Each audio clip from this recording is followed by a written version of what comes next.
നമ്മൾ ഡെലിവറിക്ക് വന്നിരിക്കുകയാണ്. ഫുഡ് ഡെലിവറി ചെയ്തുകൊണ്ടിരിക്കണോ. ഫസ്റ്റ് ഓർഡർ അടിച്ചു.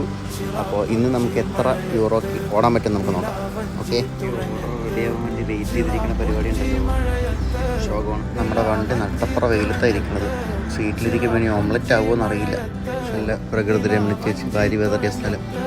നമ്മൾ വീട്ടിൽ പോയി വെയിൽ കാരണം പോയിട്ടൊന്ന് ജസ്റ്റ് ഒന്ന് ഫ്രഷായിട്ട് വന്നു. സമയം രാത്രി 10:08 ആയിട്ടുണ്ട്. 12 മണി വരെ ബഗ്ഡി ഉണ്ട്. അപ്പോൾ 11:30 വരെ വെയിറ്റ് ചെയ്തിട്ട് ഓർഡർ വല്ലതും കിട്ടാൻ നോക്കാം. രാത്രി ഒരു ഓർഡർ എടുത്തിട്ട് ലൊക്കേഷനിലെത്തിയിട്ടും ആളെ കാണുന്നില്ല. വിളിച്ചിട്ടും ആൾ വരുന്നില്ല. എന്ത് ചെയ്യാമെന്നറിയില്ല. കുറവാണ്. അങ്ങനെ ആ ഓർഡർ ക്യാൻസലായി. ആ ഫുഡ് ഞാൻ കഴിച്ചു. അങ്ങനെ ഇന്നത്തെ അങ്കമ്പട്ടെല്ലാം കഴിഞ്ഞിട്ട് 50 യൂറോ ഉണ്ടാക്കിയിട്ടുണ്ട്. അതായത് 5000 രൂപ. Okay, by.